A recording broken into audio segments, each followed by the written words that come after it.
អាឡែស៊ីតំណែងថៃគ្រប់ប្រភេទកម្ពុជាតារាចម្រៀងខេមរៈសេរីមុនបញ្ចេញអាជីវកម្មគ្រប់ស្វ័យចន្ទីដើម្បីលើកកម្ពស់ផលិតផលខ្មែរខណៈពេលដែលកម្ពុជាតារាចម្រៀងខេមរៈសេរីមុនបានចេញមកប្រកាសថាខ្លួនអាឡែស៊ីតំណែងថៃគ្រប់ប្រភេទថ្មីនេះលោកបានបញ្ចេញអាជីវកម្មគ្រប់ស្វ័យចន្ទីដែលបានសំងំធ្វើយូរមកហើយដើម្បីលើកកម្ពស់ផលិតផលខ្មែរការប៉ັດអាជីវកម្មធ្វើក្របស្វ័យចន្ទីរបស់កម្ពុជាតារាចម្រៀងខេមរៈសេរីមុនគឺបានដំណើរការជាយូរមកហើយគ្រាន់តែមិនផុសទៅ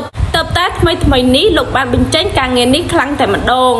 តាមរយៈសាររបស់កម្ពុជាតារាចម្រៀងខេមរៈសេរីមុនដែលបានបង្ហោះការពីថ្មីនេះលោកបានរៀបរាប់ថាដើម្បីលើកកម្ពស់ផលិតផលខ្មែរគ្រប់ស្វ័យចន្ទីខេមរៈសេរីមុននឹងផ្គត់ផ្គង់ទីផ្សារក្នុងស្រុកនិងក្រៅប្រទេសឆាប់នេះស្របពេលដែលបង្ហាញពីអាជីវកម្មរបស់ខ្លួនជាសាធារណៈកម្ពុជាតារាចម្រៀងខេមរៈសេរីមុនក៏បាននិយាយទៀតថាសម្រាប់ខ្ញុំទំនិញថៃគ្រប់មុខនិងអាហាររបស់ថៃគ្រប់ប្រភេទខ្ញុំលេបលេងចូលហើយព្រោះខ្ញុំអាឡែស៊ីខ្លាំងណាស់